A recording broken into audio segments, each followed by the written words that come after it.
Ajanju badu dani kyap suci dagi jin sohoji pe sonam chi drola penjer sanje druparso. Kepada Buddha, Dharma dan Sangha, aku berlindung hingga aku merealisasi pencerahan sempurna. Semoga dengan praktek kemurahan hati dan paramita lainnya, aku dapat menuntun semua makhluk merealisasi pencerahan. Kepada Buddha, Dharma, dan Sangha, aku berlindung hingga aku merealisasi pencerahan sempurna. Semoga dengan praktik kemurahan hati dan paramita lainnya, aku dapat menuntun semua makhluk merealisasi pencerahan. Kepada Buddha, Dharma, dan Sangha, aku berlindung hingga aku merealisasi pencerahan sempurna. Semoga dengan praktik kemurahan hati dan paramita lainnya, aku dapat menuntun semua makhluk merealisasi pencerahan.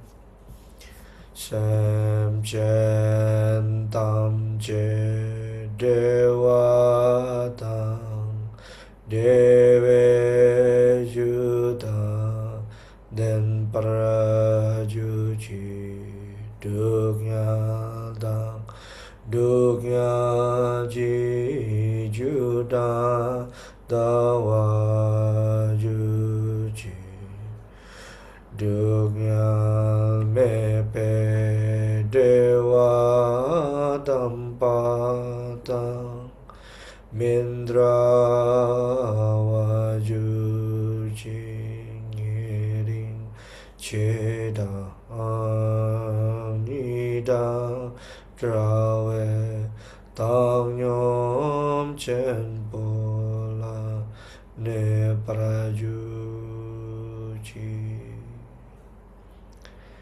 Sekarang kita pancarkan dari dada kita atau dari segenap keberadaan kita cahaya yang memancar ke seluruh penjuru.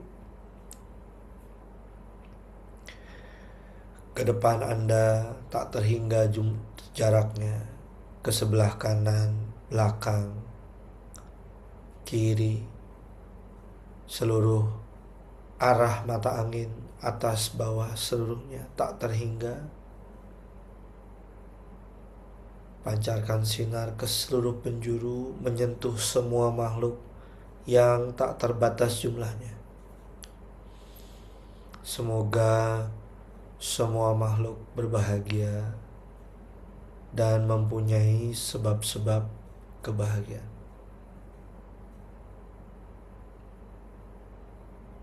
Take time untuk mengembangkan cinta kasih. Semoga semua makhluk yang tak terbatas dimanapun mereka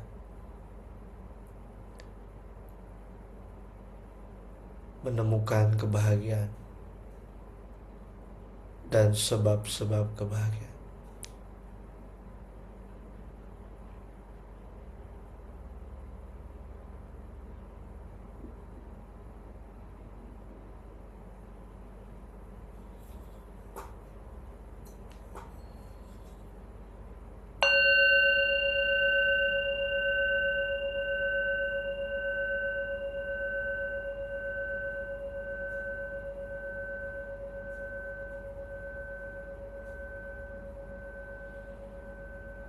Kemudian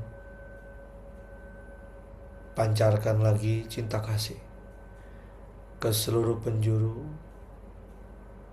Pancarkan welas asih.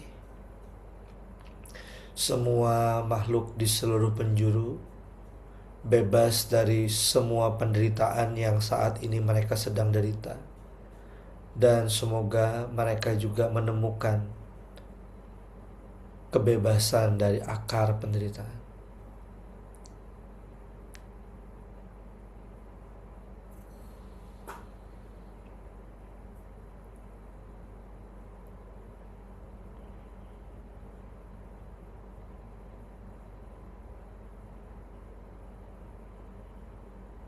menyentuh semua makhluk yang saat ini sedang menderita dalam karmanya masing-masing, dalam bentuk apapun.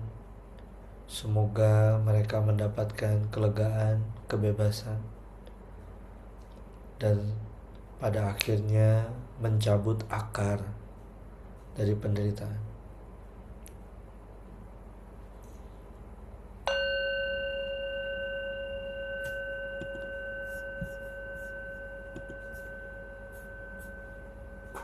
Sekarang cahaya tersebut yang tadi memancar melalui cinta kasih dan ulas asih kembali kepada Anda, memberkahi Anda,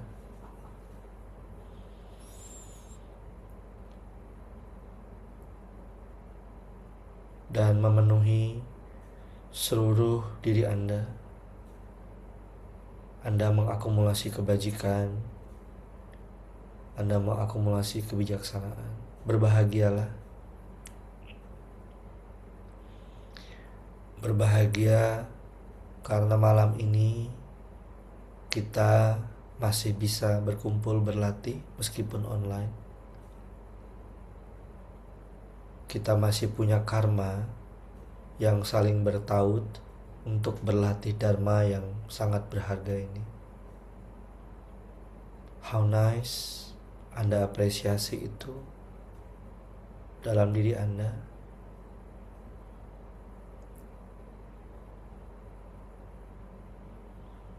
Di tengah jungkir balik kehidupan, naik turunnya kehidupan kita dalam kesia-siaan samsara, tiba-tiba bodhicitta terbit dalam arus batin kita. Ini kesempatan yang sangat jarang, berharga. Tidak semua orang mendapatkannya. Anda appreciate bahwa Anda telah mendapatkan ini.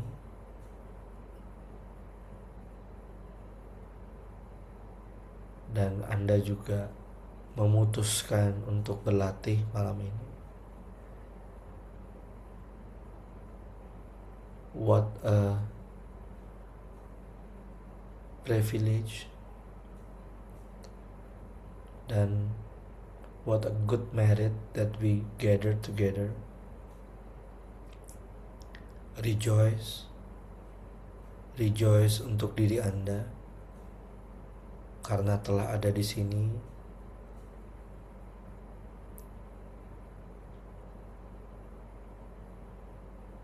Dan semoga rasa kebahagiaan, rasa apresiasi ini menyebar ke seluruh penjuru juga. Semoga semua makhluk bisa mengapresiasi apapun yang mereka sedang alami, sehingga pelan-pelan semua makhluk bebas dari ketidakpuasan.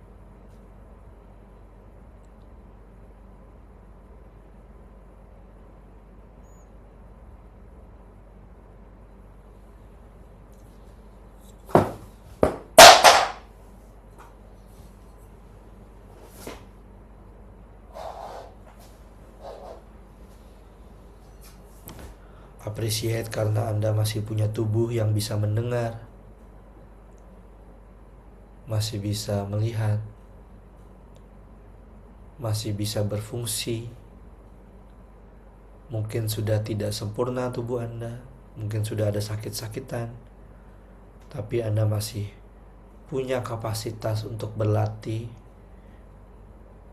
dan memahami Dharma Sang Buddha. Appreciate.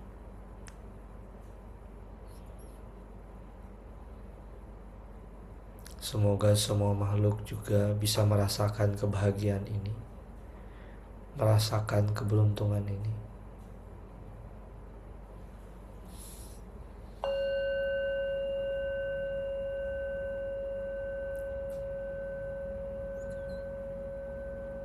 Pancarkan semuanya, kebaikan, blessing,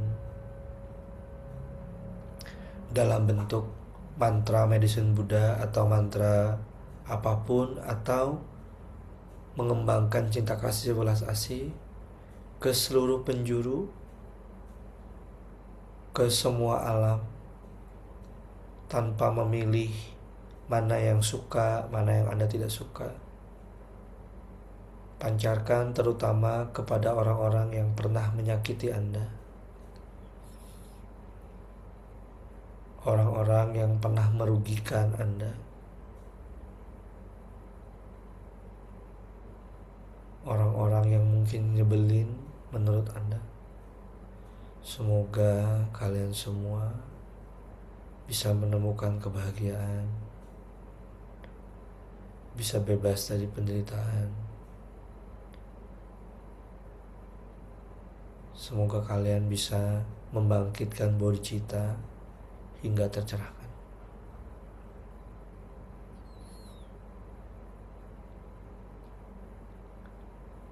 Pancarkan juga ke orang-orang terdekat yang kita sayangi.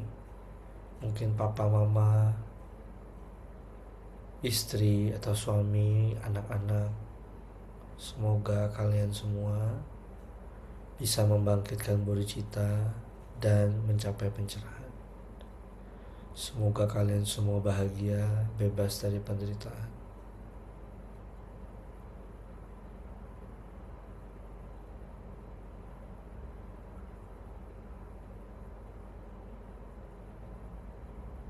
Pancarkan juga ke orang-orang yang pernah Anda sakiti. Semoga kalian semua bahagia, bebas dari penderitaan. Semoga bodhicitta terbit dalam diri kalian.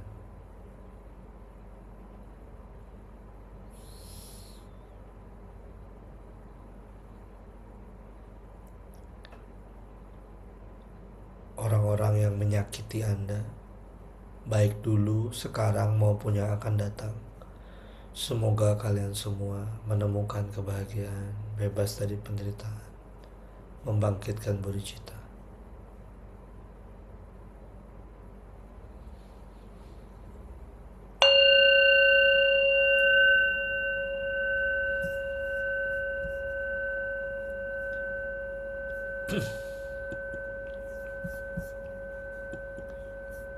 Silakan teman-teman duduk dengan tulang belakang yang tegak.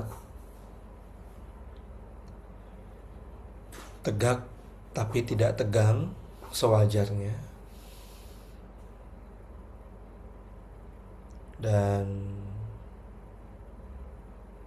taruh kedua tangan seseimbang mungkin, baik di pangkuan lutut atau di pangkuan di bawah pusar.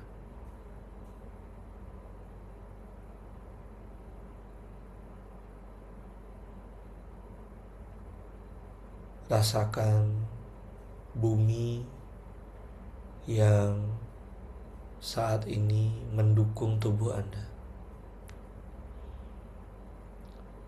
Ada daya gravitasi yang membuat tubuh Anda bisa ajak, terdukung.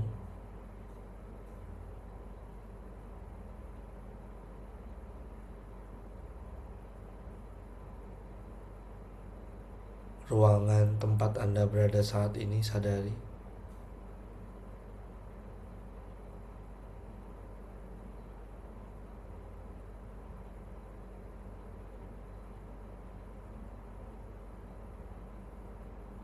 Dalam dimensi ini kita sedang berlatih.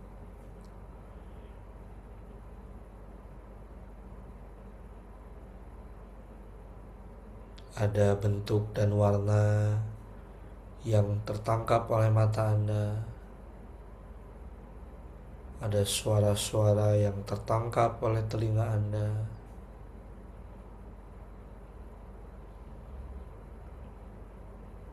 Ada sensasi yang terasa di tubuh Anda.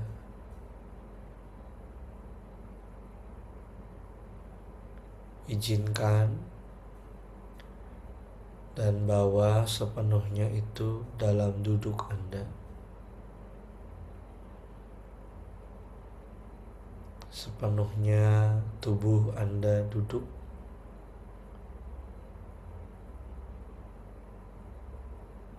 Tanpa melakukan sesuatu yang spesial, cukup duduk saja. Duduk sepenuhnya.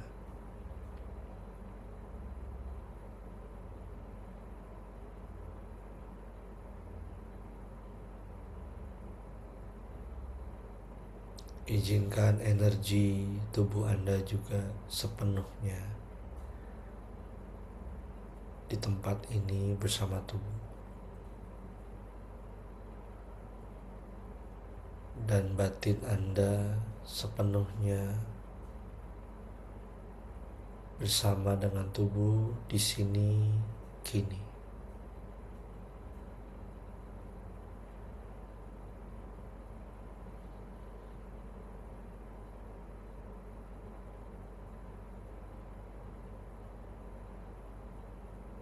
Jadi diri Anda sendiri, tidak perlu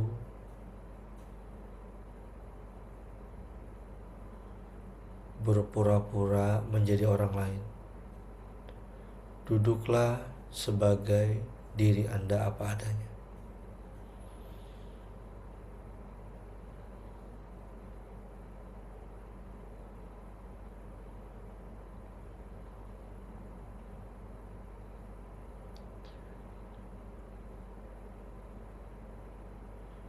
Duduklah sebagai Anda apa adanya,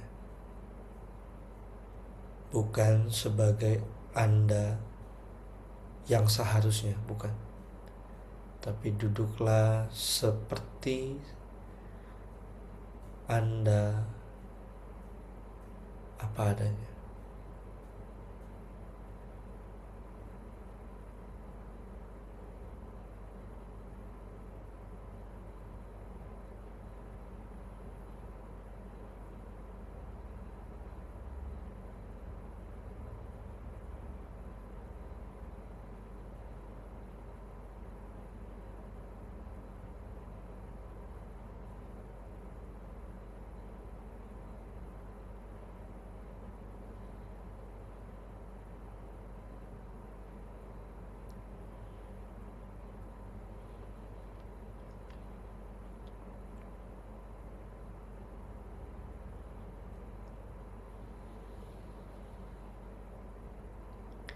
Di momen ini ada kesadaran,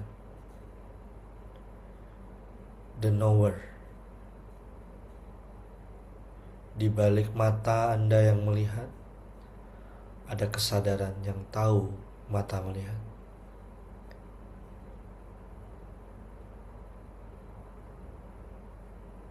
Di balik telinga yang mendengar,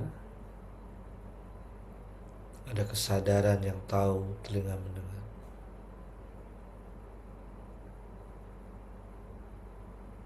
Bahkan tubuh Anda yang ada di sini, dari ujung kepala hingga kaki, ada kesadaran yang tahu tubuh sedang di sini.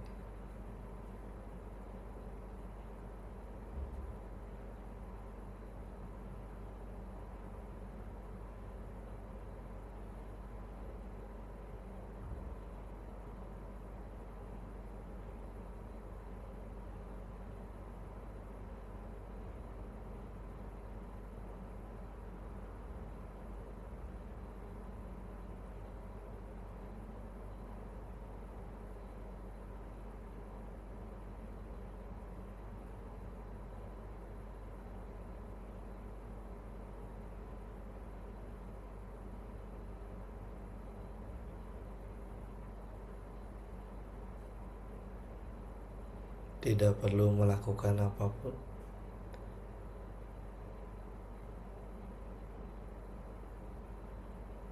tidak perlu mengubah apapun.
Oke, saya udah setting agar Anda bisa unmute yourself. Ya, jadi kita ada waktu untuk Anda bebas bertanya apapun tentang apapun selama ada hubungan sama Dharma.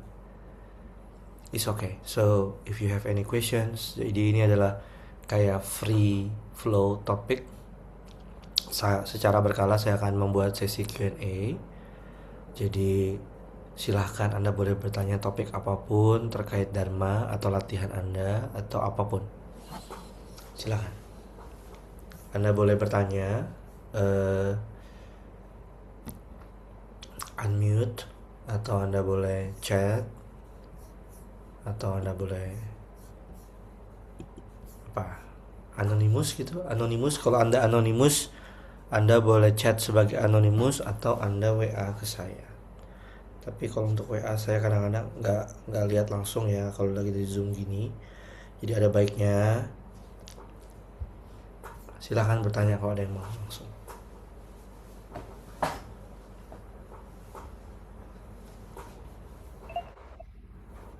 Aku nanya kok. Siapa nih? Ini Rituan. ya Alvin. Alvin. Oh, Alvin. Ya, silakan, Vin. Mungkin aku penasaran gimana relationship kita sama local deities Hmm. as a Buddhist gitu. Kalau kita ke temple atau kita ada rumah baru misalkan kita baru pindah gitu, perlukah kita dedicate something untuk yang local? Ya, local deity itu disebut sebenarnya dalam bahasa Sanskerta itu Lokapala, atau mereka yang penghuni lokal yang sebenarnya pribumi gitu ya, lebih pribumi dari suku pribumi di daerah itu kurang lebih. Nama lainnya juga ada yang disebut bumi pati ya. Jadi mereka yang sebenarnya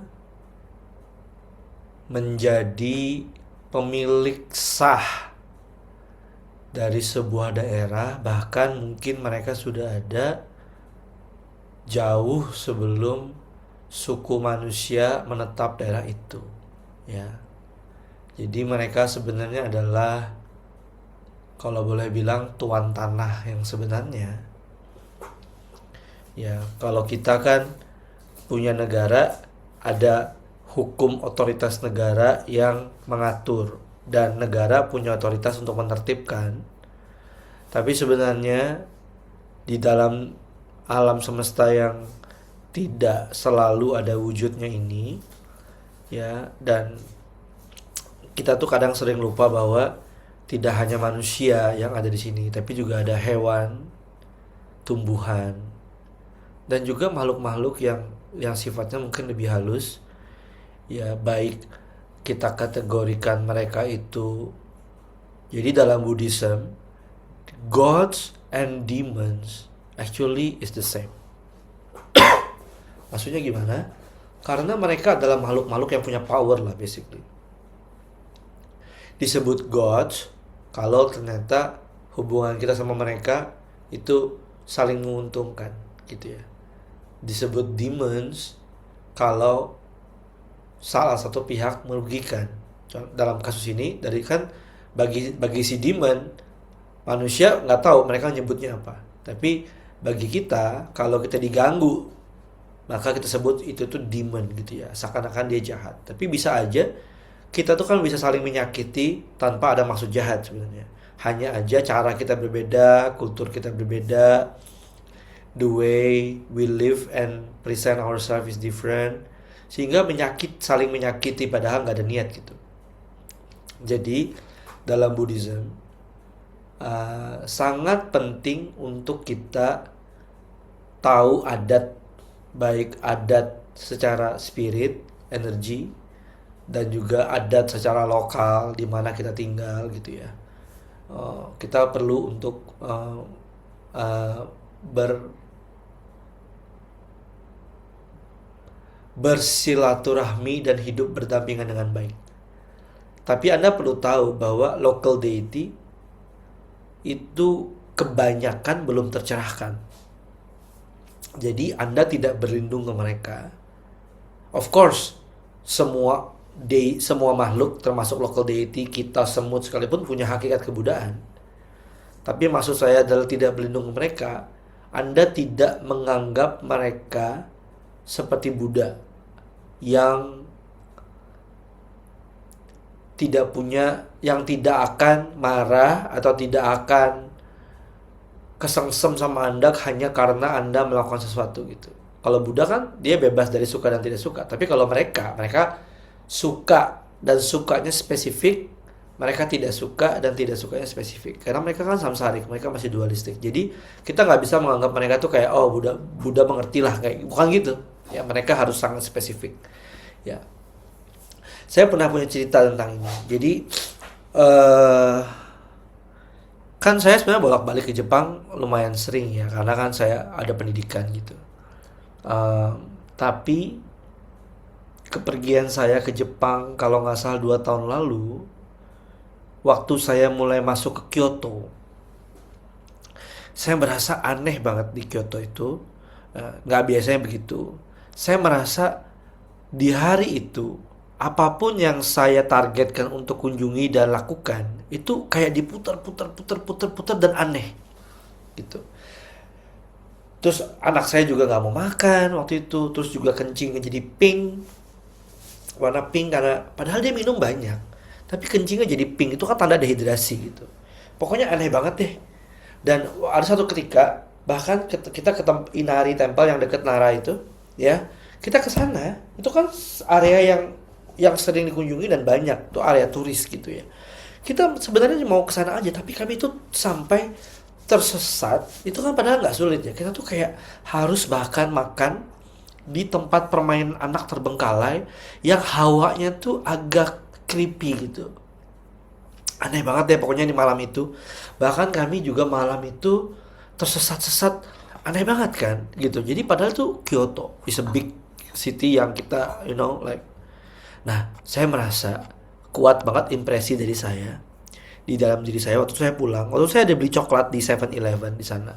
Terus saya pulang, saya ngerasa ini kita dipermainkan nih. Hari itu tuh aneh banget, memang hari itu aneh banget. Jadi saya bilang kayaknya saya harus do specific uh, prayer untuk local deity. Yang singkat banget, kalau nggak salah cuma 5 baris gitu. Saya akan kirim di sini apa kepada Anda. Saya kasih coklat yang saya suka banget itu, saya kasih. Dan di Jepang nggak boleh buang sampah sembarangan ya. Tapi itu saya taruh persis di sebelah hotel saya, tempat saya menginap. Aneh banget itu. Dan sejak saat itu rasanya perjalanan kami jadi mulus dan sukses banget, malah besoknya itu sukses banget. Tapi di hari itu aneh banget, hampir semuanya dari pagi sampai malam nggak ada yang beres gitu ya. Sebentar, aku akan kirimkan ke Anda sekarang sambil menunggu pertanyaan lain mungkin. Silakan Alvin, apakah oke menurutmu atau ada Eh, sambungan? Oke sih, nggak, aku cuman ingat aja, kayaknya siapa ya, Sokirin Poche atau siapa ya, kayaknya Ya, dia juga ada semacam relationship dengan local deities yang di Tibet atau mana ya, yang ya. bukan Buddha tapi sepertinya protektornya juga ya, protektornya mereka gitu. Ya, ya. Jadi gini, kalau local deity atau makhluk, jangan local deity manusia sekalipun ya. Kalau Anda berelasi baik, Anda bisa jadi teman dan mereka bisa membantu Anda melancarkan urusan-urusan Anda. Apalagi kalau mereka punya power ya. Mereka punya otoritas, mereka punya apa? Punya jabatan mungkin jadi ketua RT, ya RT RW RT RW secara spiritual lah kurang lebih gitu ya, local deity itu. Jadi kalau seandainya Anda baik-baik, maka Anda baik-baik juga gitu. Maka bisa terbantu. Mereka jadi protektor. Tapi kalau Anda hubungannya jelek sama mereka dan mereka menjadi pengganggu. Oke, ini sekarang saya akan share ke Anda satu prayer yang dulu saya dikasih sama Lama Lina. Em, bentar.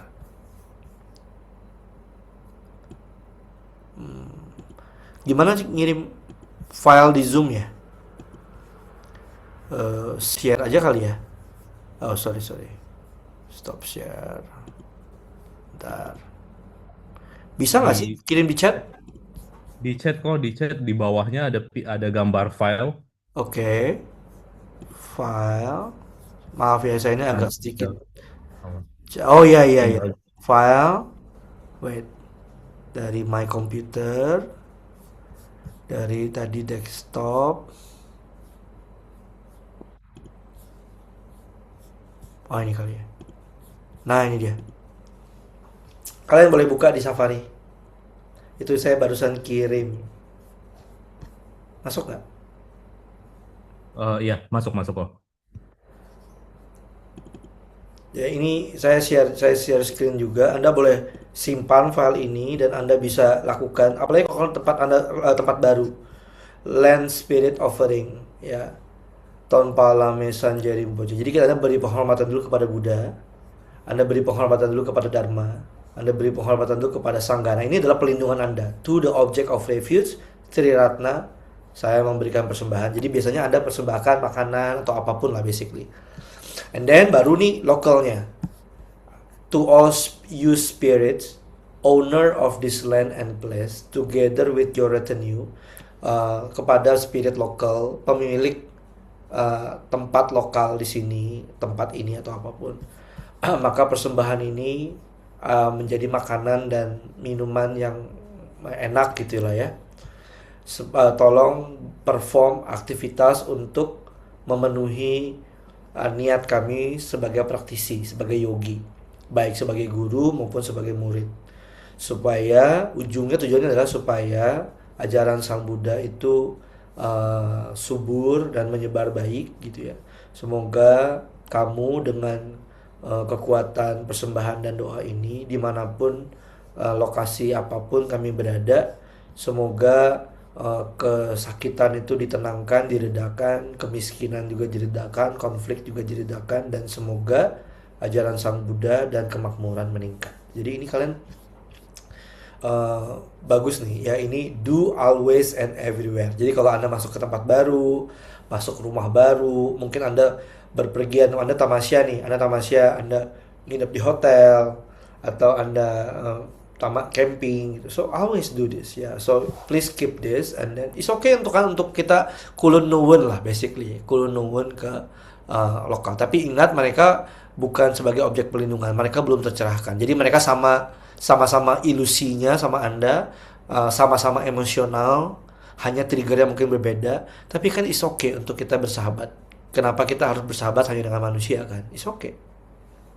Oke. Thank you Alvin. Ada lagi pertanyaan? Oh, dari Rian. Oh, sorry. Indah Purnamasari. Mirip sama hubungan sesama manusia. Ya, sama. Mereka juga sesama makhluk yang mencari kebahagiaan. Ya.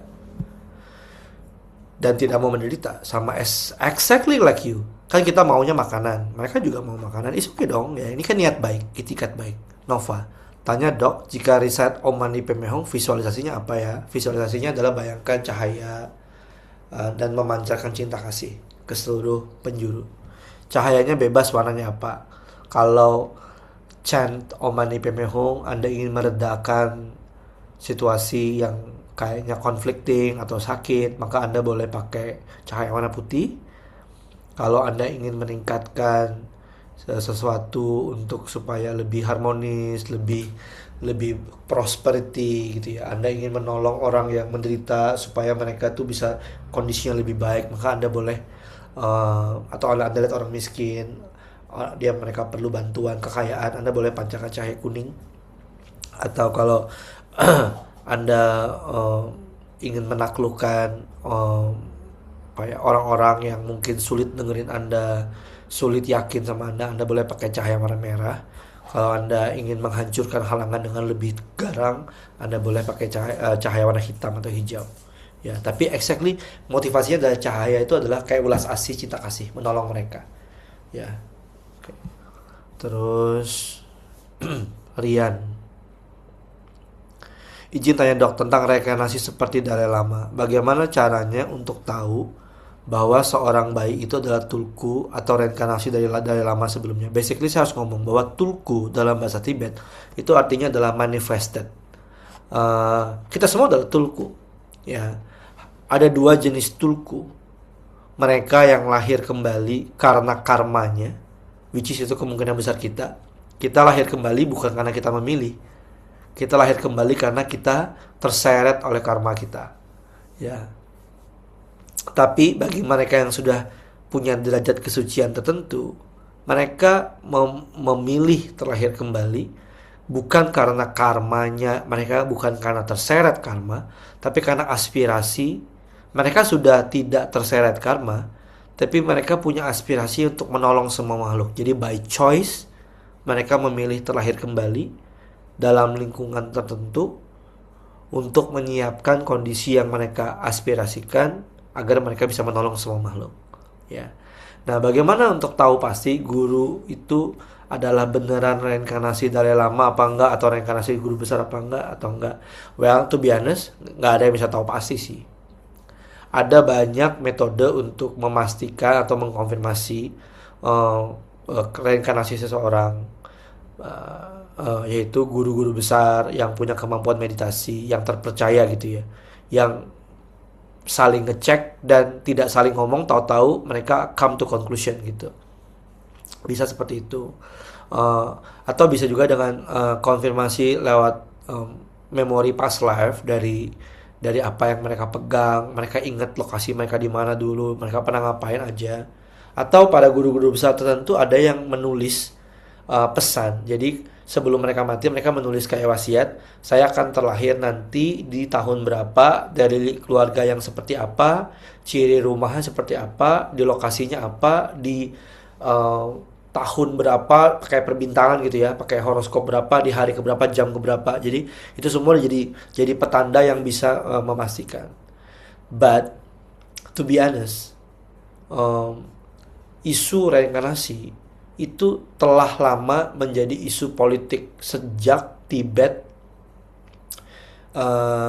dirangsak sama pemerintah China, dan akhirnya orang Tibet harus bertahan hidup di luar Tibet untuk supaya mereka nggak musnah gitu ya.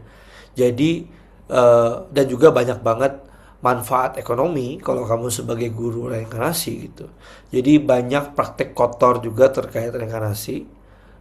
Saranku, gak usah peduli titel seseorang. Yang penting bukan titelnya atau kata orang dia itu bekas reinkarnasi siapa. Meskipun dia bekas reinkarnasi itu, tapi mereka pada saat mereka lahir ke dunia lagi, mereka harus mengingat kembali semuanya. Meskipun kalau memang benar mereka reinkarnasi guru itu, biasanya mereka akan cepat banget pick up-nya, karena itu udah ada di memori alaya, memori alam bawah sadar mereka gitu ya. Mereka pick up-nya cepat banget. Seringkali sedikit trigger aja mereka ingat semua gitu ya. Tapi kalau mereka tidak punya tutor yang baik sehingga mereka tidak bisa dibangun lagi kualitas-kualitasnya, maka tidak penting mereka dulu bekas siapa. Yang penting lu sekarang gimana gitu. Kayak guru saya, salah satu guru saya namanya Mingyur Rinpoche, itu ada reinkarnasi ke-7, jadi 7th Mingyur Rinpoche. Dia nggak pernah sama sekali bilang bahwa dia adalah reinkarnasi so and so gitu. Tapi orang-orang di sekitarnya dan guru-gurunya bisa realize kualitas dari si Mingyur Rinpoche ini. Dan Mingyur Rinpoche pernah ditanya, kenapa nggak pernah ngomong tentang past life-nya dan lain-lain. Mingyur Rinpoche bilang begini, bagi saya itu nggak penting. Bagi saya bukan past life saya, tapi bagaimana saya saat ini. So, you don't have to really. Jadi jangan mengangkat seseorang sebagai guru hanya karena gelarnya, tapi lihat kualitas dia saat ini gimana. Dia latihan nggak?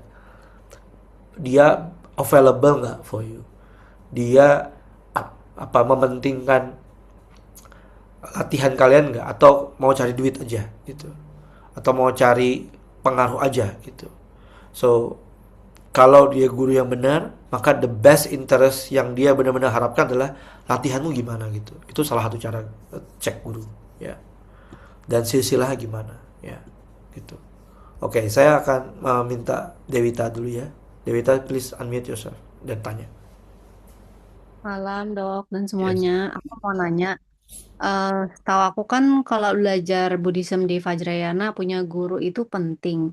Nah pertanyaannya gimana caranya kita cari guru dan kalau misalkan kita latihan nggak ada gurunya, itu bahaya nggak sih? Thank you. Kalau ajaran Buddha yang fondasi Hinayana, maka kamu nggak perlu guru manusia. Ya, Buddha sudah jelas patokan-patokan awalnya sebagai guru. Jadi Buddha Sakyamuni sebagai guru, begitu beliau meninggal maka gurunya adalah ajarannya Dharma. Nah, ya, latihannya juga simpel gitu. Tapi kalau kamu masuk jalur tantra, maka kamu bukan perlu guru saja, tapi kamu menjadikan guru sebagai cara berlatih. Artinya guru is not a syarat saja, tapi guru sebagai cerminan kamu melihat persepsi kamu, cerminan kamu memotong egomu, dan cerminan kamu mengasosiasikan dirimu ingin mengarah kemana.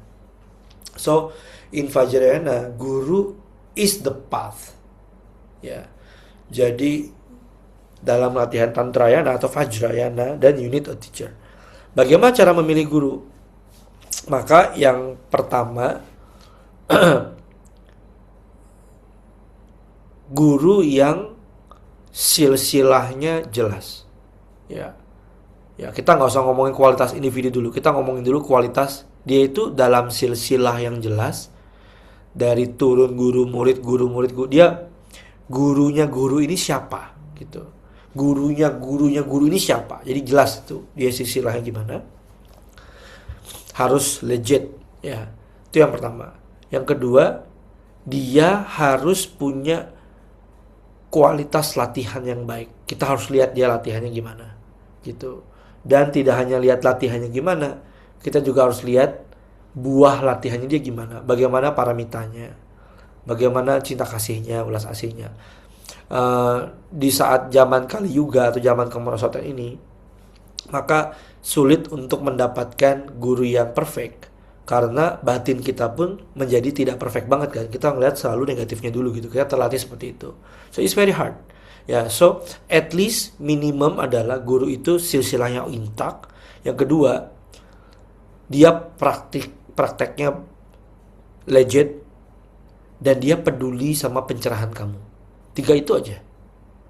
Kalau nasihat dia nggak pernah tentang latihan, nasihatnya adalah tentang bagaimana kamu harus nyumbang sama dia, bagaimana kalau kamu nyumbang sih nanti jadinya gimana. Pokoknya terkait itu itu harus hati-hati. Ya. Pokoknya guru yang concernnya adalah how is your practice gitu. Dan dia menunjukkan kualitas itu. Dan dia mencontohkannya. Tidak hanya dia, tapi dia juga mencontohkannya dari guru-guru dia. So itu yang paling penting. Tapi ada kriteria tambahan. Contohnya guru itu punya kemampuan mengerti sastra dan sutra, mampu menjelaskan dengan baik, dapat berkomunikasi dan dapat kamu mengerti komunikasinya, dapat diakses, this and that gitu. Ya, dalam tantra tidak hanya kamu yang harus cek guru. Ya, tapi guru pun harus cek kamu. Ya. Jadi sebelum seorang guru itu memberikan kepada kamu inisiasi dan menunjukkan kamu hakikat kebudaanmu, ya, maka to be honest, kamu belum punya root teacher atau guru akar. Ya. Jadi guru yang sekarang mungkin mengajari kamu belum tentu itu jadi guru akar kamu. Tapi dia bisa jadi guru akar kamu kalau kamu sampai dalam tahapan di mana dia nunjukin ke kamu hakikat kamu begini dan mind to mind. Jadi kamu bisa melihat hakikatmu gimana gitu. Gitu. So yeah, I don't know if that answer you. Bagaimana mencarinya? Beraspirasi, ya. Dan hargai guru yang sudah ada, karena kamu nggak pernah tahu apakah itu guru yang cocok atau nggak buat kamu. Dan again, guru dalam tantra tidak harus bentuknya biksu atau yogi. Ada yang bentuknya seperti orang biasa. Seseorang yang sedang di airport itu tiba-tiba tunjukin kepada kamu hakikat batinmu dan kamu kenal. Wah, itu bisa jadi guru akar kamu meskipun kamu nggak kenal dia siapa. She is no one, she is nobody, gitu. Oke. Oke. Sorry, Dok, yang terakhir belum terjawab. Yang mana? Kan saya ada latihan ngondro nih misalnya. Nah, itu tuh bahaya nggak sih kalau misalkan aku tuh nggak punya guru gitu? Kalau Apakah untuk ngontrol justru untuk ngontrol guru yang ngajarin kamu ngontrol adalah guru kamu, meskipun dia belum tuh guru akar kamu. Oh, jadi kayak let's say aku belajar dari Dokter Nida, berarti Dokter Nida tuh anggapannya ada guru aku gitu ya? Guru kamu tapi belum tentu jadi guru akar kamu. Sebelum Oke, dia jadi guru akar, tidak ada komitmen apapun. oke. Berarti selama aku belajar kayak gitu aman ya, Dok? Aman, yes. Oke. Thank Begitu you. begitu kamu sudah terima inisiasi, baru ada komitmen. Oke. Sorry, Dok, nambah lagi dikit. Yes. Inisiasi sama empowerment tuh sama nggak sih? Sama, beda bahasa aja. Nama aslinya adalah Abhisheka. Oke. Nah, Apa? inisiasi adalah saat kamu masuk dalam mandala deity tertentu. Ya, ada 4 inisiasi, tapi itu tidak untuk sekarang, itu topik tantra sekali ya. It's not for now. By the way, tadi yang doa untuk yang local deity jangan di-share di grup WA ya. Karena mereka harus tahu konteksnya kan, dan saya males banget ngechat di grup WA lagi. Oke, ini pertanyaan ada yang angkat tangan tadi? Udah enggak ya? Sorry. Oh, ada Ada Limhana. kok, Limhana dulu. Oke, habis itu baru chat. Silakan unmute yourself, Limhana. Halo kok, aku mau Yes. tanya ada dua pertanyaan sih. Yang pertama, kan tadi di grup, kemarin di grup ada cerita gimana caranya kita mentransformasikan racun di kehidupan sehari-hari menjadi obat, ya kan? Nah, aku tuh sering banget menjumpai kayak momen-momen dimana aku sadar nih, aku punya kekotoran batin, misal kayak aku marah, aku gampang marah, atau kayak aku menyadari sesuatu gitu kan, atau aku insecure gitu. Ya. Tapi respon pertamanya itu biasanya malah bukan kayak body cita, kayak malah lebih blaming myself, kayak ih kok aku kayak gini sih orangnya gitu loh. Aku kayak jadi jijik, at some point kayak agak jijik gitu, kayak kok aku kayak gini ya, kok aku nggak do better gitu segala macem gitu. Jadi kayak motivasinya bukan lebih kayak gimana ya aku bisa menolong orang, tapi kayak lebih agak ke gue pengen jadi diri yang lebih baik deh gitu. Tapi juga pada akhirnya sebenarnya pengen biar bisa gak merugikan banyak orang juga sih gitu. Cuma kenapa reaksi awalnya selalu seperti itu? Kayak pengen tahu aja kenapa kok. Nah terus yang kedua, aku juga kepo karena sering kali nih aku sering ketemu orang-orang yang kayak dia prakteknya getol banget, meditasi, terus mungkin dia juga ada pai-pai segala macem, getol banget deh pokoknya. Tapi kok di kehidupan sehari-harinya tidak tercermin gitu hasil latihannya gitu. Padahal mungkin dia meditasinya bisa lama banget sampai berjam-jam, tapi kok orangnya masih gampang marah, masih suka julid gitu-gitu kok. Itu aja sih, thank you. Saya juga julid. Saya julid banget bahkan. Oke. Oke, ini bukan saya kan? Bukan, bukan. Oke. Yang pertama dulu ya. So, kamu belum cukup skillful untuk transformasi. Karena actually, kamu tadi punya 2 racun tuh. Pertama, kamu marah. Kamu suka marah, itu racun pertama. Racun yang kedua adalah kamu marah juga dengan dirimu sendiri. I hope I can do better. I hate myself yang suka marah. Jadi dua-duanya ini kemarahan, tapi different object. Kamu punya 2 racun nih. So, dua racun ini ada di sini kan ada kayak, kalau yang ini kan marah sama orang, yang ini marah sama diri sendiri kan. Ya, dan ini berdua ini jadi kayak saling, kamu marah sama dirimu yang marah gitu kan, kurang lebih. Nah, kalau kamu masukin ke pot bodhicitta, again, makanya ada mindfulness di situ. Oke, ini gue ada racun nih. Kamu sadar kayak gini. Sekarang kamu memutuskan itu jadi racun biasa atau kamu masukin ke pot bodhicitta nih. Kalau kamu masukin ke pot bodhicitta, nah sekarang berarti kamu pakai dong. Kamu oke. Gue menyadari gue punya kemarahan dan gue juga menyadari gue punya kekotoran batin, membenci diri sendiri yang sedang marah. I hate myself. That's racun kamu. So, kalau aku jadi kamu, maka aku akan masukin ke pot bodhicitta. Oke, sekarang saya akan latihan. Semoga ini menjadi sebab pencerahan diriku dan semua makhluk. Latihannya gimana? Latihannya bisa bermacam-macam. Yang pertama, kamu bisa membayangkan, oh iya ya, ternyata marah itu nggak enak. Terus juga ada banyak juga orang di luar sana yang nggak bisa menahan marahnya. Nggak hanya aku, tapi juga banyak orang di luar sana yang nggak bisa menahan marahnya. Bahkan mungkin aja mereka sudah melakukan hal-hal yang luar biasa, lebih parah gitu. Mungkin mereka banting, mungkin mereka membunuh, mungkin mereka menyakiti orang lain dengan fisik atau apapun. Nggak cuma kamu gitu, banyak banget orang di luar sana yang nggak bisa mengontrol kemarahannya. Oke, semoga kamu bisa memancarkan cinta kasih ke mereka. Kamu bisa lakukan tonglen buat mereka.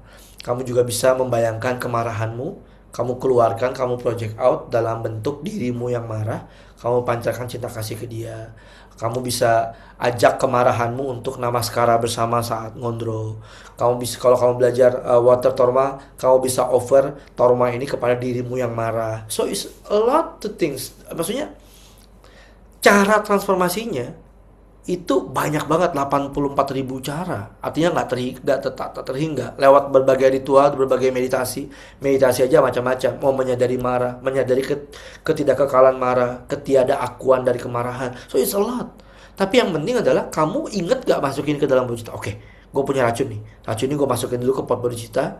Semoga aku akan memproses kemarahan dan rasa benci diriku ini. Dan semoga ini bisa menolong diriku dan semua makhluk yang mirip sama aku, yang suka marah dan sedang benci dirinya, menyesali kemarahannya, untuk juga berproses gitu. So, you need to associate gitu. Kemarin pada saat saya ngomong di grup itu, kan saya mencontohkan berbagai hal, racun-racun saya kan. Itu berbagai jenis racun. Actually prinsipnya mirip banget gitu. Tidak hanya kamu yang mengalami racun itu, banyak banget orang di luar sana yang mengalami racun yang sama, mungkin lebih parah gitu. Ya, so now you transform. I hope this answer your questions. Ya, yang pertama itu, yang kedua, makanya bodhicitta yang paling penting. Cara transformasinya itu nomor 2. Tapi kamu inget gak masukin ke bodhicitta? Gitu. Aku tuh juga termasuk orang yang suka membenci diriku ya. Kalau aku melakukan kesalahan. Aku tuh orangnya very critical. Aku tuh julid sama orang lain gitu. Tidak hanya julid, dan kejulitanku tuh biasanya benar, saudara-saudara. Kejulitan aku tidak hanya julid sama orang, tapi aku tuh 100% percaya bahwa kejulitanku itu memang benar gitu. So, karena aku julid sama orang, actually aku juga julid sama diriku sendiri. Especially if I make mistake. Aku tuh very self criticism itu sangat kencang gitu. Nah, ada kebiasaan-kebiasaan buruk yang aku tuh pelihara gitu, yang aku sulit. Contoh, aku tuh suka banget makan Indomie. Tiap kali habis makan Indomie, aduh ngapain sih gue makan Indomie, contohnya gitu ya. Jadi akhirnya aku menerima semua nafsu orang yang makan Indomie ke dalam nafsu makan Indomie. Semoga mereka semua terbebas dari nafsu makan Indomie gitu. Tapi by the way ini aku direkam ya. Kalau aku post ke YouTube ini kayaknya bahaya ya, karena aku sebut merek ya. Oke, gak hanya Indomie, oke. Semuanya basically apa yang aku suka, apa yang aku nafsu, apa yang aku kepengen. Contohnya aku pengen banget tuh. Contohnya aku tuh tergila-gila ngoleksi mala. Aku tuh tergila-gila tuh. Mala. Mungkin ini koreksi past life kata satu biksu. Tapi aku tuh Semoga nafsu semua orang yang pingin beli mala, pingin belanja mala, masuk ke dalam nafsu pingin beli malaku. Semoga mereka semua terbebas dari nafsu pingin beli mala. Kurang lebih kayak gitu. Ya.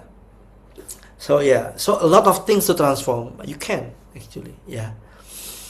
Dan nomor 2, bagaimana dengan orang yang latihannya ini banget tapi masih punya banyak kelemahan gitu loh ya. Well, to be honest, julid sih kamu. Siapa nih tadi? Kamu julid, kamu ngurusin orang. Oh no. Karena to be honest, that's your perspective. It's not necessarily you are true. Kamu nggak tahu apa yang dia alami kan. So it's not your responsibility about her or him. Ya, kamu nggak punya ketajaman batin masih untuk bisa benar-benar tahu sebenarnya dia ngelakuin genuine dharma practice atau fake dharma practice. Dan kamu nggak bisa memastikan dengan jelas seberapa jauh sebenarnya dia telah bertumbuh dari akumulasi negatif karmanya selama ini. Ya, we don't know. Kita juga yang latihan luar biasa gitu ya, yang kencang latihannya. Ada masa-masa dalam hidup kita di mana kita kayak losing our thoughts basically. Ya, old habit die very hard, especially bad habit. So we cannot really judge other people, and it's not our domain to judge people. Kalau kita tersakiti oleh dia, then it's not about them, it's about you and why you have this trigger. So again, it's never about someone else, it's always about you. Again, Buddhism is not ngurusin orang. Buddhism itu tanggung jawabnya adalah jinakan batinmu sendiri, bukan batinnya orang lain. Bukan ajaran Buddha itu bukan pupuklah kebajikan, hindari kejahatan dan jinakanlah batin orang lain, gak gitu. Jinakanlah batinmu sendiri. Because that's in your domain. Dan orang lain menurut lo itu adalah cerminan batin lo. It's not necessarily true. Objektif di luar sana dia begitu. Oke, semoga jawaban julidku membantu kejulitanmu. Oke, saya balas chat dulu. Dwi, Dok, guru Rinpoche lama ada yang sudah tercerahkan? Ada. Atau tercerahkan itu ada levelnya? Ada levelnya. Gimana bisa beliau membantu kita menunjukkan hakikat sejati jika belum tercerahkan? Yes, mereka yang bisa membantu Anda menunjukkan hakikat sejati biasanya sudah di level Bodhisattva Bumi level 1. Pencerahan level 10. Dan kalau Anda ditunjukkan hakikat sejati, sorry to say, itu juga baru secercah. Tapi begitu Anda tahu sinar Anda, maka Anda bisa mulai stabilkan. Dan begitu Anda kenal hakikat sejati Anda, barulah Anda beneran bisa meditasi. Sebelum itu Anda meditasi-meditasian. Ya. Dok, mau tanya sekalian. Dok, kalau punya banyak guru tuh Saya teh. Saya Dwi. Lanjutin ya. pertanyaan. Oke, lanjutin pertanyaan. Kamu nafsu, kamu serakah, kamu. Gimana, Dwi? Namanya juga belum tercerahkan. Yes. Kalau punya banyak guru tuh bisa keracunan nggak sih, Dok? Kayak penjelasan yang kemarin yang fast alkimia itu, suka kepikiran aja kok. Saya tuh kalau misalkan belajar sama guru siapa aja tuh feel connected gitu. Nah, itu kalau misalkan kayak gitu bisa keracunan nggak ya? Soalnya kan jadi praktisnya jadi banyak gitu. Iya, benar, bisa keracunan. So, nasihat, kalau nggak salah aku lupa siapa ya. Nasihatnya adalah gini, kamu bisa belajar dari siapapun. Tapi when it comes to practice only one. Karena kalau kamu belajar dari banyak guru, dan kamu lakukan latihan semuanya, sisilah semuanya kamu campur, kamu bingung sendiri. Sama kayak, karena you have limited time. Dan kita perlu penetrasi kan. Ya, penetrasi. Jadi kalau bisa recite one mantra is better daripada recite 10 mantras. Bukan berarti 10 mantras itu nggak berguna, tapi in one mantra there is all mantras of Buddha. In one Buddha there is all Buddha. Dalam medicine Buddha, the whole Buddha is the same. pintu masuknya aja lewat mana. Cuma kalau kamu riset banyak, kamu nggak bisa penetrasi. Sulit. Kecuali kamu hidupnya riset mantra terus, gak kerja gitu, bisa aja. But we are Nggak so mungkin. limited time. Yes, so it's better to practice only one lineage is better daripada 2 lineage or 3 lineage. Latihan pribadi saya sekarang adalah one lineage. Ada lineage satunya lagi yang saya pelihara kecil. Itu bukan demi saya tapi demi orang lain. Ya. Tapi latihan saya sekarang pribadi adalah one lineage. Ya, karena itu aja PR-nya udah banyak dan saya butuh waktu untuk penetrasi. Gitu. Dan itu aja kadang-kadang juggling dan ragu gitu. Maksudnya ragunya bukan ragu apakah lineage-nya bener apa enggak, tapi kayak aduh, gue yang ini apa yang ini ya? Yang ini apa yang ini ya? Latihannya gitu ya. Jadi bingung sendiri Ya, gitu. seperti itu. Ya. Jadi gimana taunya yang cocok buat kita ya? Karena masih rada Awalnya semuanya kamu udah punya guru akar belum, Dwi? belum. Oke, so nanti latihan utamanya adalah dari guru akarmu, ya. Yang paling penting dari guru akarmu. Tapi meanwhile, kamu latihan yang paling kamu merasa cocok. Lineage yang kamu merasa paling cocok. Habis itu tutup mata. Latihan itu aja. Kamu boleh ikut teaching dari banyak orang, banyak lineage, tapi when it comes to practice, satu aja.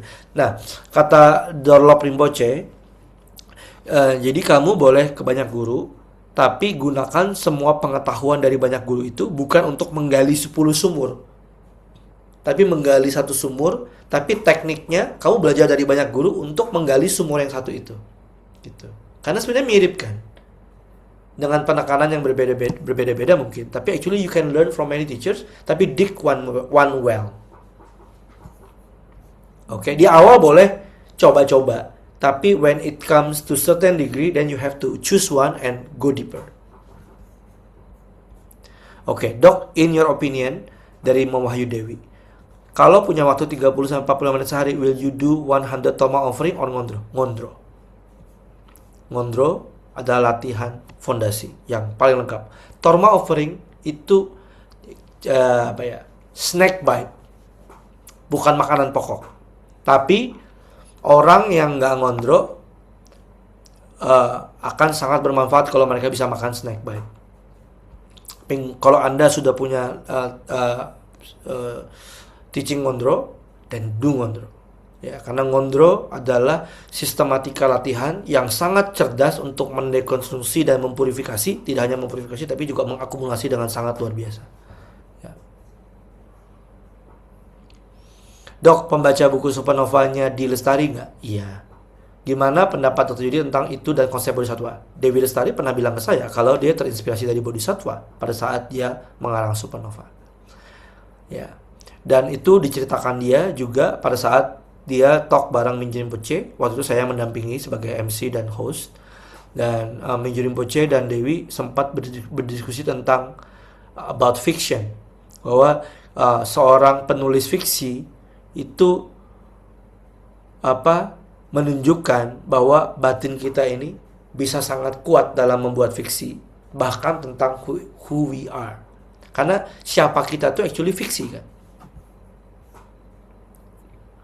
Ya, jadi konsep Supernova adalah terinspirasi cerita Bodhisattva. Dewi yang ngomong ke saya dan ke banyak guru Buddhis. Ya. Oke. Dok, kalau terus-menerus punya keinginan untuk menolong orang lain, Savior Syndrome, apakah termasuk bodhicitta? Tergantung kamu ingin menolong orangnya dalam kebodohan batin, atau kamu ingin menolong dia untuk tercerahkan. Ya, Savior Syndrome is good. Good. Hanya orang, karena bagi seorang ibu menolong anaknya, ibu itu tidak kepengen dibikin Savior Syndrome. Savior Syndrome again, konsep New Age yang tidak sehat, terlalu ditekan-tekankan. Ada orang yang Savior Syndrome dengan tidak sehat, yaitu orang yang tidak mau bijak dalam, again, kamu punya bodhicitta apa enggak? That's the problem. Bagi orang yang punya bodhicitta, kamu naturally akan mencoba untuk menyelamatkan semakin banyak orang. Bahkan jika kamu harus mengorbankan dirimu. Step by step, oke. Tapi ada orang yang tidak ada bodhicitta. Dalam kebodohan batinnya mereka jadi bulan-bulanan karena insecurity. Sehingga mereka menjadi savior syndrome. Bedanya adalah mereka yang melibatkan bodhicitta dan ingin menjadi bodhisattva untuk menolong makhluk. Mereka tidak melakukan itu karena mereka insecure, tapi karena mereka love and compassion. Mereka sudah selesai dengan sekedar ego, agenda egonya untuk mengejar kesuksesan. Mereka ingin menolong orang lain. Ya, tapi insecure syndrome ada yang bisa bikin jadi savior syndrome karena mereka takut dibilang mama yang gagal, takut dibilang anak yang gak berbakti, takut dibilang this and that, takut. Jadi insecurity and ignorance ini adalah wisdom and compassion, is different. Julid Kejali, thank you. Dok, kalau nggak ketemu guru, apakah harus mundur? Jangan dong. Mundur apa nih maksudnya? Mundur dari latihan? No, jangan mundur dari bodhicitta. Tetap lakukan latihan. Ya, karena latihan dalam Buddhis, terutama ngondro, itu aman. Kalau seandainya bukan aman ya, artinya itu actually ngondro adalah latihan Hinayana dan Mahayana. It's not Vajrayana, not yet Vajrayana. Ya, ngondro itu Hinayana dan Mahayana. Begitu masuk guru yoga, barulah masuk Vajrayana. Ya. Dalam Sisila Yutok contohnya, guru yoga itu di luar ngondro. Ya. Jadi dalam ngondro itu Refuse, Bodhicitta, Mandala Offering, Vajra Satwa, itu semua masih Mahayana, Hinayana dan Mahayana. Oke, so Ridwan silakan.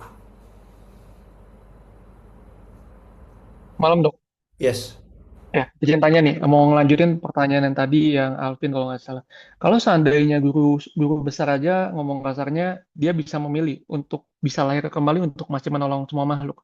Kenapa Buddha Gautama nggak melakukan itu, dok? Dan lanjutan lagi, misalkan kalau seandainya orang yang Kamu siapa bilang Buddha Gautama nggak melakukan itu?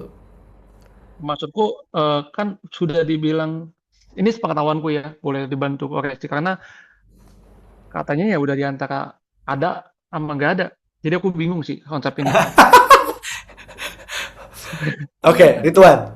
Oke. Actually, Buddha Gautama sebelum-sebelumnya berkalpa-kalpa udah jadi bodhisattva dan sering lahir kembali untuk menolong para makhluk. Kamu baca deh cerita past life-nya Buddha Gautama. Dalam Oke. kitab banyak kitab-kitab sebelum-sebelumnya. Tapi Buddha Gautama memang sebagai Pangeran Siddhartha adalah kelahiran terakhir. Oke, berarti kalau seandainya guru-guru yang nanti setelah lahir kembali, kalau seandainya dia lupa gitu, sebelumnya dia siapa, kan dia bisa aja dok terjerat dengan ilusi-ilusinya lagi. Berarti niat baik dia sebelum dia terlahir kembali itu menyesatkan dia kembali dong. Bisa. Yes. Tapi itu adalah risiko yang diterima oleh seorang bodhisattva. Dia rela untuk terjun kembali dengan risikonya untuk menolong orang semua makhluk. Oke. And then pertanyaan berikutnya Nah, tadi mau nyambung. boleh, ini satu lagi nih. Karena kemarin Torma, jadi aku ada penasaran. Sebenarnya perbedaan skizofrenia sama yang beneran indigo itu kan katanya tipis. Boleh tahu gak dari sudut pandang dokter, apa sih setipis apa dan apa yang membuktikan bahwa ini beneran dia indigo dan nggak halu gitu? Itu kalau perbedaan antara schizofrenia dan indigo itu gampang. Yang lebih sulit adalah membedakan schizofrenia, sok-sokan indigo, menghalu-halukan dirinya indigo, which is banyak, dan yang beneran indigo, dia punya kemampuan batin tertentu. Kalau schizofrenia, bahkan dia tidak bisa membedakan realitas dan fakta. Contohnya, oh saya di kehidupan sehari-hari dia juga agak aneh gitu. Oh ini malam, padahal ini pagi. Dia udah nggak jelas gitu. Oh kamu siapa? Oh kamu hantu ya? Oh kamu ini ya? Jadi dia tidak function. Itu schizofren. Ya, terus ada episode ngamuk nggak jelas, gaduh gelisah gitu. Nah, sedangkan kalau yang indigo beneran, ya dia emang bisa melihat lah basically. Punya kemampuan. Itu hasil dari past life-nya. Ya. Tapi orang yang punya kemampuan melihat begini, jangan samakan itu sebagai kesucian. Ada orang yang memang lahir dengan kekuatan, contohnya lebih pinter. Ada yang punya kemampuan eh, badannya yang lebih atletis, ada yang ganteng, ada yang cantik, ada yang biasa aja, ada yang pendek, ada yang tinggi. Ada orang yang punya kemampuan indera spiritualnya lebih nyala. That's it basically. Kesaktian tidak sama dengan kebijaksanaan dan pencerahan. Beda. Oke? Jadi jangan samakan mentang-mentang indigo kemudian diundang ceramah kemana-mana seakan-akan dia itu punya kesucian dan kebijaksanaan gitu. No. That's totally only to get crowd to come aja. Wah, indigo ngomong apa nih? Ternyata banyak orang tuh suka hantu ternyata. Nah, yang lebih sulit membedakan adalah orang yang halu karena meditasinya. Dan mereka mulai menjual itu. Dan mereka mencari validasi gara-gara itu. Dan akhirnya mereka benar-benar makin menjadi-jadi. Makin ngaco gitu. Itu banyak. Makanya kenapa dalam Buddhism, to be honest ya, kemampuan untuk melihat begini, pengalaman-pengalaman melihat ini, tolong jangan dibesar-besarkan. Karena lebih banyak mudaratnya daripada manfaatnya. Ya, bahkan orang yang beneran indigo pun, kalau mereka dapat pujian-pujian, lama-kelamaan dia membuat-buat juga gitu. Very dangerous. Jadi kalau kamu punya kemampuan melihat-melihat begini, keep it for yourself. Tanyakan ke gurumu. Dan actually nggak penting. Latihannya sama kok bagi orang indigo dan gak indigo. Same. Saya ngelakuin sur, semua orang yang indigo ngelakuin sur, same cara latihannya, nggak ada perbedaan. Ya. So it's not penting, nggak penting sebenarnya, to be honest. Ya. Oke. Ini kita mau sampai kapan nih? Sampai jam 10 aja, 11 aja ya, habis itu selesai ya. Last question boleh dok. Ini aku perkara latihan. Semenjak 9 kali 10, aku berasa aku dengan gampang banget ngingat mimpi-mimpi aku tuh yang seminggu lalu, 2 minggu lalu. Dan aku jadi takut dok, karena sekarang tidur itu aku hampir tidak, tanpa mimpi tuh hampir nggak mungkin. Dan aku bisa ngelihat jelas gitu. Kayak gimana ya, aku tuh nggak pernah bisa nginget mimpiku yang kemarin aja, biasa tuh aku lupa. Tapi ini bisa 2 minggu lalu, 3 minggu lalu aku bisa ingat dengan jelas dan itu muncul dok. Bagus, itu bagus. Ya. Karena kamu sudah mulai masuk mengembangkan samadhi mantra. Jadi tubuh halusmu memang lebih peka dan itu tubuh halus yang kita pakai saat mimpi. Itu tanda yang bagus. Kalau bisa mulai sekarang punya jurnal mimpi, itu akan membantu kamu. Ya, dream journal. Jadi tolong catat semua mimpi habis tidur. Ya. Oke, dan itu nanti akan diproses ya. Kalau dalam mimpi itu ada topik-topik yang konsisten, meskipun kejadiannya beda-beda, tapi topik konsisten, contohnya dikejar atau apa, maka kamu bisa bawa itu ke dalam latihan saat waking. Contohnya orang yang mengejar kamu saat mimpi itu kamu bawa saat namaskara, atau kalau seandainya kamu melakukan torma offering, kamu juga bisa undang mereka untuk kamu berikan torma kan, tergantung kategori yang mana gitu. So pokoknya hidup kita sekarang pun dan kita sebut waking state ini actually a dream. Yeah, so it's good. Yeah, it's not bad. It's good. Ya. Elvina, dok, selama ini aku baru bisa konsisten untuk latihan ngondro Dudjom Tersar, recite Medicine Buddha, dan Torma Offering. Sebelumnya sudah coba ngondro Yutok. Setelah coba ngondro Dudjom ini aku merasa soft di aku, tapi pas Yutok agak powerful, tapi rasanya belum bisa konsisten karena butuh banyak waktu. Apa yang aku lakukan, dok? Maksudnya soft dan powerful apa? Pintar nih, Devita. Elvina, diriku such as energy or like that. Oh, I see. Maksudnya boleh nggak? Ini siapa nih? Elvina, boleh nggak di-unmute? Aku mau tanya lebih detail. Oke, boleh dok. Maksudnya lembut dan kuat itu secara energi, maksudnya gimana? Kayak gini dok, misalnya pas aku latihan Yutok itu mimpi aku jadi sering mimpi dan itu solid gitu kan. Tapi kalau yang pas di jam tersar nih, aku mengamati aku tidak tidurnya fine-fine aja. Terus kalau yang Yutok itu aku misalnya aku berpikir sesuatu gitu, nah itu bisa langsung kejadian gitu loh dok. Kayak efeknya lebih powerful di aku. Tapi kalau di jam tersar itu benar-benar kayak soft, maksudnya nggak yang se-ekstrim Yutok yang baru aku pikirin langsung kejadian gitu.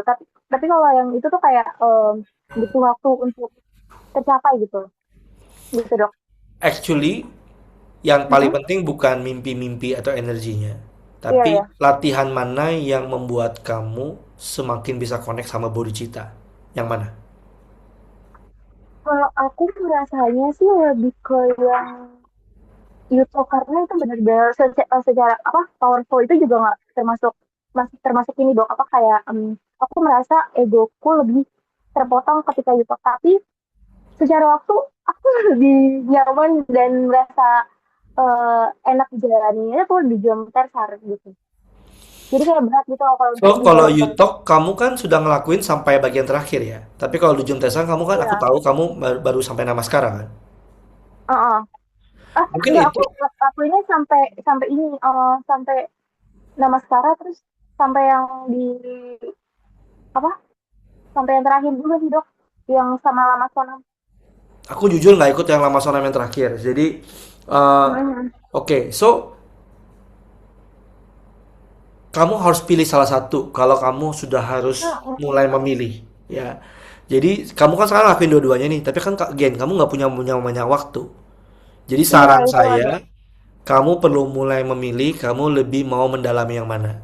Jadi cuma gali satu sumur, kamu boleh ikut dua-duanya kelasnya, tapi gunakan teknik dan nasihatnya karena mirip kan sebenarnya untuk menggali Iya satu iya. sumur yang sama, gitu.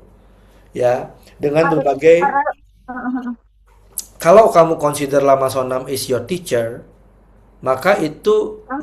dan kamu ada koneksi, maka saran saya kamu lakuin Dujom Tersar. Ya, Oke. kamu boleh ikut Yutok, tapi pengetahuan yang kamu dapatkan dari kelasnya Yutok, kamu pakai untuk ngelakuin Dujom Tersar. Itu kan Kalau prinsipnya misalnya gini dok, prinsipnya mirip. Ya. kalau misalnya gini dok, kan selama ini aku udah konsistennya dan merasa nyamannya itu latihannya di jam tersar karena aku latihan pun kayak ringan gitu loh, nggak ada beban untuk, duh Hmm. males banget nih latihan gitu kan. Jadi tuh kayak satu latihan YouTube itu aku bisa melakukan itu dengan menggantikan dengan di jam tersar iya, medicine Buddha iya, thermal offering juga iya dan itu rasanya chill maksudnya aku nyaman banget gitu kan. Tapi untuk melakukan satu YouTube aja tuh kayak aku berat banget kayak gitu. So Akhirnya clearly, dia clearly path kamu lebih ke Dujom Tersar. So go for Dujom Tersar. oh oke oke. Tapi kalau misalnya seminggu sekali aku latihan YouTube nggak apa-apa kan ya? Boleh untuk maintain connections ya, tapi latihan utamamu kamu tahu Dujom Tersar gitu. Iya. Oke. Oke dok. Jadi Thank you dok. latihan Yutoknya sebagai connection aja, tapi it's not your main practice. Oke siap siap. Oke? Thank you dok. Oke. Yes. Kakak dok, kalau saya sebagai non Buddhis tapi melakukan praktik ngondro, apakah manfaat dari ngondro tetap bisa maksimal? Actually, dalam praktik ngondro, you need to take refuge to Buddha Dharma Sangha. Dan tergantung definisi Buddhis non Buddhisnya apa kalau begitu. Ya, itu sesuatu yang harus ditanyakan lebih jauh. Oke, 3 menit pertanyaan terakhir. Priscilla Sheila. Yes, dok. Malam. Dok, mau tanya. Tadi kan yang di latihan di awal itu kan diminta kita ngebayangin orang yang apa nyebelin gitu kan. Nah, kebetulan tadi tuh pas lagi latihan itu emang baru aja ke-trigger sama someone yang menyebalkan. Dan yang muncul itu emosinya kan ya kesel, marah gitu kan, dok. Nah, itu di saat emosi itu muncul kan sulit dok untuk kayak bilang ya semoga dia berbahagia gitu kan. Nah, tapi sebenarnya kan aku juga tahu kalau bahwa emosi itu tuh pun juga dia kan dia come and go gitu. Maksudnya dia berlangsung dan lenyap juga. Cuman di momen pas yang emosinya pas yang lagi peaknya tuh itu sulit sih dok ya untuk kita ya bilang semoga dia juga berbahagia. Nah, tapi aku pun juga tetap ya tapi kan kalau misalnya pas yang lagi ya udah lagi chill gitu ya bisa gitu. Nah, kalau misalnya lagi kayak begitu, apakah kita perlu ya udah biarkan emosinya itu reda dulu, baru nanti kita ya udah masukin kayak tadi ke pot body kita. Ya udah semoga dia juga berbahagia atau seperti apa nih dok? Masukin pot berita jangan nunggu. Ya. Oh, Jadi begitu oke. kamu merasa ada kemarahan dan kamu sudah mulai overpowered dari kemarahan, kamu belum bisa memancarkan cinta kasih ke dia. It's okay, masukin dulu aja. Oke, saya ada kemarahan, saya ada kebencian sama orang ini. Saya niatkan ini masuk dalam proses saya. Semoga dengan latihan ini, dalam latihan proses yang akan saya lakukan, semoga saya dan dia dan semua makhluk mencapai pencerahan. Itu dulu aja. Oke, masukin dulu. Ya, fake it first. Kalau kamu nggak bisa make it through, masukin dulu aja. Nah, terus cara latihannya gimana? Jadi maju mundur nih. Hmm. Kalau kamu ngerasa kewalahan, kamu jangan pikirin dia dulu. Kamu ke orang-orang yang wajar dulu aja. Ya, atau ke orang yang kamu nggak suka tapi nggak benci gitu. Kamu nggak suka tapi nggak benci. Kalau ini kan kamu benci nih, kamu marah sama dia. Nah, kamu ke orang yang nggak suka, contoh, apalah, pejabat lah, apa yang kamu nggak suka tapi nggak benci. Oke. Ya, jadi ya, yang dosisnya lebih bisa kamu tolerir dulu, gitu. Ya, habis itu juga kamu mungkin bisa awali juga dengan memancarkan cinta kasih dan ulas asih ke dirimu yang sedang marah. Oke. Kamu keluarkan itu, kamu project out, dan kamu pancarkan cinta kasih ke dia yang ngerasa nggak terima, yang ngerasa dizolimi, yang ngerasa apalah. Ya, jadi start with yourself. Begitu kamu terpuaskan, actually kamu pasti naturally akan mencintai semua orang sih. Ya, Oke. karena kamu sulit memancarkan cinta kasih ke dia karena ada bagian dari diri kamu yang ngerasa nggak terima kan, Yes, yang betul. yang punya kebutuhan untuk didengarkan dan divalidasi gitu. Nah, Mm-mm. oleh karena itu kamu validasi dulu dia, pancarkan dulu cinta kasih dan ulas kasih ke dirimu yang marah. Mm. Itu tuh yang paling penting. Habis itu baru kamu pancarkan sebisanya ke orang yang menyakiti kamu. Itu akan lebih mudah kalau kamu proses dirimu dulu. Oke. I see. Oke, thank you, Dok. Gitu ya. Oke, mudah-mudahan nanti kita bisa ulangi sesi Q&A ini. Karena dengan begini kan kita bisa mencakup banyak topik ya, tanpa saya harus agendakan gitu. Ya. Dengan jasa kebajikan ini, semoga semua makhluk sembuh, bebas dari penderitaan dan merealisasi hakikat sejati yaitu pencerahan sempurna. Semoga semua elemen di jagat raya dan semua makhluk harmonis, damai dan sejahtera. Saat aku bahagia, biarlah kebajikanku mengalir kepada yang lain. Semoga sukacita dan manfaatnya memenuhi langit. Saat aku tidak gembira, biarlah kesedihan semua makhluk menjadi milikku. Semoga samudera penderitaan mengering.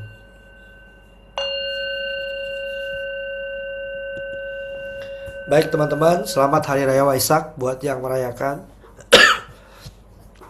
Selamat merayakan hakikat kebudayaan kita. Ya, tidak peduli kita sedang menderita atau sedang bahagia, tidak peduli kita sedang dalam fase apa dalam latihan kita, always celebrate that inner from the beginning, the beginningless beginning. Actually we are already a Buddha. We only forget. Okay? Thank you teman-teman. Sampai jumpa semuanya. Thank you, Dok. Selamat Hari Waisak. Thank you, malam. Bye. Bye. Bye-bye.